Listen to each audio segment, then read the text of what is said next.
বিসমিল্লাহির রহমানির রহিম।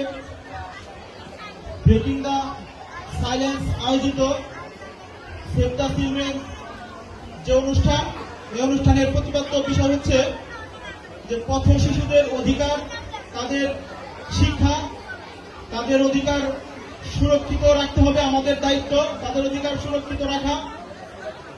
আমরা জানি যে যারা পথ শিশু বা সুবিধা বঞ্চিত শিশু বা যারা সুবিধা থেকে বঞ্চিত, তাদের পরিবার তাদের সুবিধা দিতে অসমর্থ, এটি তাদের দোষের কিছু নয়। তারা যে অধিকার, এই অধিকার আমাদের কাছে প্রাপ্য।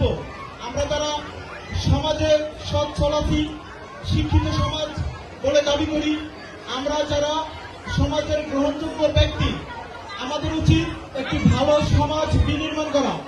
একটি ভালো সমাজ বিনির্মাণ করতে গেলে আমাদের আজকে যারা শিশু, তাদেরকে ব্যতি রেখে একটি ভালো শিক্ষিত সমাজ বিনির্মাণ করা সম্ভব না।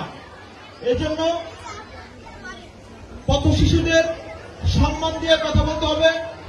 আমরা আমাদের সন্তানদের যে ভালোবাসা, স্নেহ, মমতা দেই, ঠিক সেই পরিমাণ স্নেহ, মমতা, সহানুভূতিশীল হতে হবে সুবিধাবঞ্চিত শিশুদের প্রতি।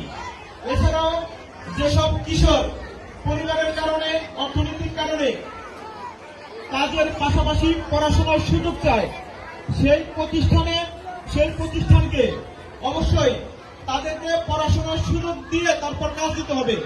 এমন কোনো কাজ তাদেরকে দেওয়া যাবে না, এমন কর্ম তাদেরকে দেওয়া যাবে না যে কর্ম করে তারা স্বাভাবিকভাবে বেড়ে উঠতে পারবে না। কোরআনে স্পষ্ট বলা আছে, সূরা আল ইসরা অনুসারে, যে তোমরা দারিদ্র্যের কারণে তোমাদের সন্তানদের দারিদ্র্যের ভয়ের কারণে হত্যা করো না। তোমাদের রিজিক এবং তোমাদের সন্তানদের রিজিক আমি দেই। রিজিক দাতা মহান আল্লাহ তাআলা। সন্তানদেরকে হত্যা একটি মহাপাপ। এখানে হত্যাকে যদি আমরা ইনডিরেক্টলি বলি, আল্লাহ তাআলা indirectly instructed that not for your child, your own child, but for all street children of our society.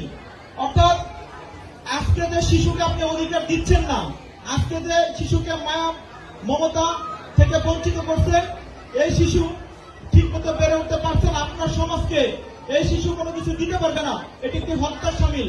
অতএব আমরা আমাদের নিজের সন্তানকে যেভাবে মায়া মমতা স্নেহ দেয়, ঠিক সেই পরিমাণ মায়া মমতা স্নেহ আমাদের পথ শিশুকে অথবা সুবিধাবঞ্চিত শিশুকে দিতে হবে। ধন্যবাদ সবাইকে। ধন্যবাদ বন্ধু।